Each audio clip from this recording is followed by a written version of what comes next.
Our last lecture talked about building with broken people.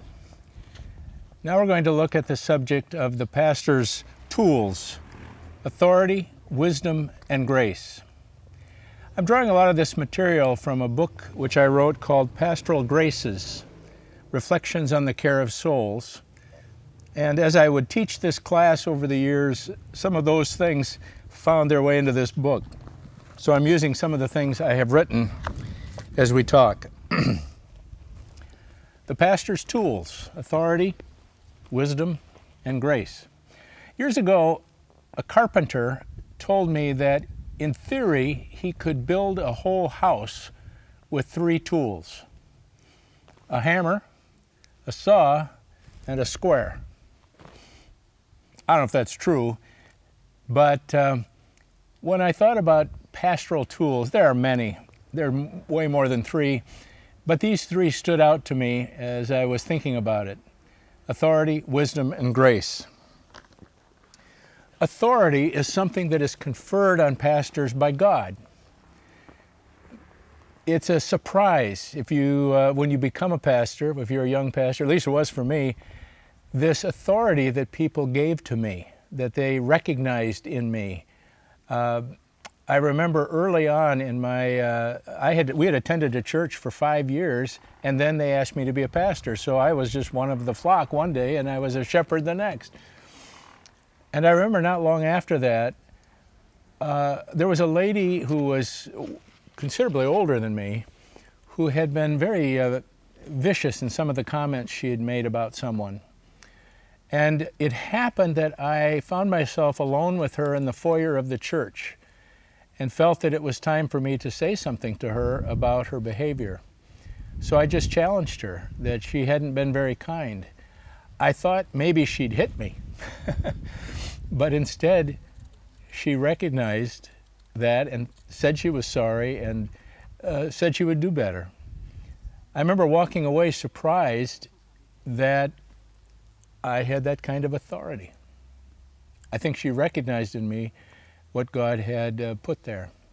The challenge for pastors is that there are, in a sense, 2 kinds of authority. I call it authority the greater and authority the lesser. Authority the greater is the kind of authority that Scripture confers on us, to preach the Word, to challenge sin, to watch for right doctrine, and so forth. Things that you read about in 1 and 2 Timothy, Titus, and so forth. Authority the lesser is authority that a lot of pastors put on the same level. It's wanting to have our own way. Since we're the pastor, we want our own way. If we want to buy a sound system, we think it's our right as pastors to decide we should buy the sound system. If we think somebody should vote a certain way or choose a certain thing, we think that because we're the boss of the church, they should do this. But God never gave us that authority. The church might give it to us, and we have to handle it wisely and carefully. There are these different kinds of authority. One thing our authority confers on us is the requirement that as pastors, we, as one student put it, step into the mess. We step into the mess. We're all familiar with firemen and policemen and soldiers who run into trouble when everybody else is running away. Well, pastors are like that. We have been given authority from God, but it is authority to run into the mess of people's lives, into the mess of false doctrine, into the mess of a church in trouble, and deal with it. So authority is one of our tools, and we have to be careful how we use it. I won't spend more time on that this time. A second tool is wisdom. Wisdom, says Proverbs, is like an elegant and eloquent woman. Wisdom is, I think, like the perfect wife. I happen to think that Proverbs 31 is not so much about a real woman, a wife, as it is about wisdom, the wife of the wise man. Wisdom is eloquent and elegant. Wisdom for ministry leaders comes at the intersection of our personal Bible study and reflection and experience. Bible study, reflection, and experience. People that come to us. How often have you visited with someone, and as you're talking, a passage you just read or preached on comes to your mind, and it seems like a perfect fit for the need that that person has. And once you've had that experience with them, you get to put in the bank of your mind that truth that you had never really crystallized before. It's one of the privileges of being a pastor. As you know, we've talked about this already, and we'll talk about it more. Wisdom listens. In our house, we have a little expression about somebody who talks too much. We say they have the blurts. They just blurt things out. Blah, blah, blah, blah, blah, blah, blurt, blurt, blurt, blurt, blurt. Talk too much, talk, talk, talk. Wisdom doesn't have the blurts. Wisdom listens and speaks carefully and wisely. One thing that wisdom does, that we do in counseling, is called reframing. I always wished I could be a painter or somebody who could draw well, and I can't. So one way that I found to be close to art was to learn how to frame pictures, to put a mat around it and a frame around it. And the first lesson you learn is that the picture changes dramatically depending on what colors or how wide or what kind of frame you put around it. In fact, you could look at two pictures and not actually realize you're looking at the same picture because the frame can change it so much. Well, in counseling, reframing is a common tool. And for biblical counselors, people who take scripture, reframing is the way we do almost everything. I don't know if you've thought about this before, but everything in the Bible is counterintuitive. It's not what you think would happen if you didn't know Jesus. If you thought it, it doesn't need to be in the Bible. Everything in the Bible, every teaching of Scripture, is something that would not come to us naturally unless we knew the Lord. So it stands to reason then that when you take people to Scripture about their problems, you are naturally reframing it. You're telling them how to see it from a different perspective, how to see it from the perspective God teaches. So suffering is like that. Suffering, which seems worthless and endless and needless, takes on purpose because the Bible tells us this. All over Scripture, there are examples of how that happens. In fact, I always ask my class on a final exam, give me a biblical example of reframing, something that looks this way, but when the Bible tells about it, it looks a different way. That's reframing, and wisdom does that. We've talked about this before, but wisdom isn't the same as giving advice. Sometimes we give advice, but wisdom isn't that usually. As we've said, a lot of us are inclined to give quick fixes to people. I'll tell you what you ought to do, we like to say. I'll tell you what you ought to do. Wisdom waits. Wisdom listens till the part of the story that's hiding behind somebody's door comes out. Can you get that picture?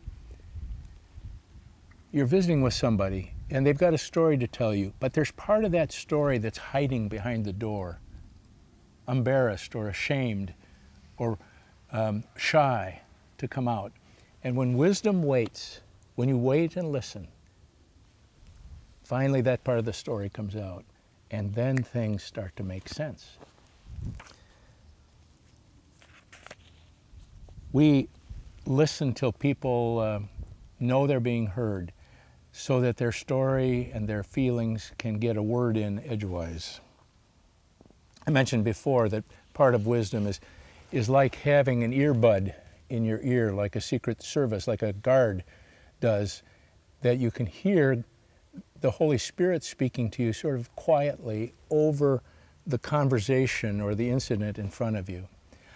I don't think that you hear real words. I think you just get an impulse. You get a sense. I think now is the time to say this. Are you sure you should say that? Just be careful. Listen. Think about it. Usually, listening to the Spirit is quite similar to just thinking about it. I also tell my students, and I would tell you, if you're sitting with somebody and it isn't clear what to say, don't say anything. Don't fill the space with talk. Don't have the blurts. Don't say anything. It's all right to say to somebody, you know, I'm not sure what we should do next. Why don't we think about it or pray about it? It's okay to say, I have to think about this. Could we just be quiet for a few moments while I think? It's fine to say that. You don't have to hurry. You don't have to fill all the space with words. Take your time. I was in a pastor's group. I've been in a group of pastors for almost 18 years now. And one time we were talking, meeting together, there were about 6 of us, and one of the men was telling about how sad he felt because there was a mother and daughter, both adults, who were making their rounds, coming to his church asking for money. And they kept coming back asking for money. And he felt badly about it. Well, one of the brothers in the group says, hey, you can't let these people get to you. They're always coming asking for money. You can't let that happen. And another guy said, you know, in our church, I don't even handle those. I just send them to one of the elders and they take care of it. And I said, you mean those 2 people have been coming to you? They've come to me too. I can't believe they have the courage to come to everybody and ask for money. And our friend who brought it up was quiet. And all of a sudden it dawned on me. I said, you're not asking us for advice, are you? You're not asking us what to do. You just want us to pray for you because it makes you sad that people are poor and have to resort to these things, and he just nodded. Well, wisdom keeps quiet till you hear what is really going on. Have you benefited from our teaching ministry? Have you found TVS videos helpful and relevant? Please consider supporting us with your prayers and financial gifts. For more information, visit TVSEMINARY.com. Finally, of the tools, authority, wisdom, and grace, grace is the most important. It's the most important. In our former church, there was a guy named Jim. He was gangly. He was funny. He was retired. He always had a funny story. One of his traits was he'd make people laugh by talking gibberish, like he was talking another language, only it wasn't anything. I don't know how he did it, and it sounded so convincing. One thing we especially loved about Jim, after every service, he would stand at the back of the church with his pockets full of little rolls of candy. We call them Smarties, little rolls of candy. And every child would come out and they'd all get one of these little rolls of candy. We all watched this, and it made us delighted to see. It was so beautiful that sometimes it almost made you want to cry, how kind and wonderful this was. Well, I think pastors should hand out grace like that.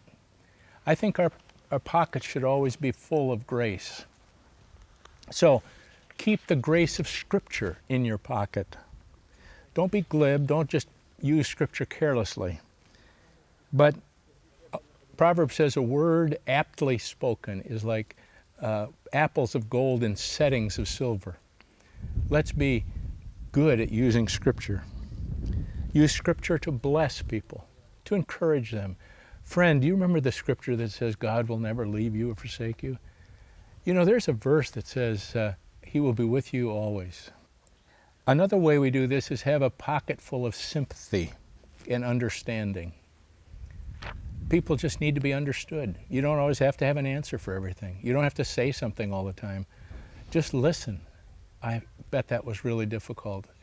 Or, I've noticed how careful you are with this situation. And we're just kind to them. Sometimes it's prayer that we carry in our pockets.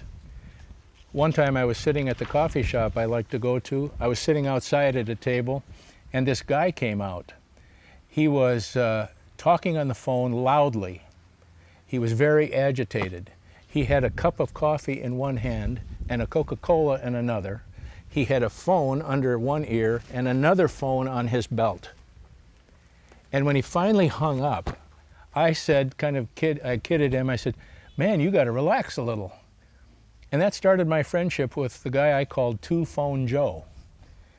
And Joe would sit with me and we'd talk. One time he came in and he was so agitated. He was yelling on the phone. Everybody in the restaurant was watching him. He was making quite a scene. And finally he sat down in front of me. I said, "Joe, come here, sit down." "What?" he said. I said, "Sit here." "What?"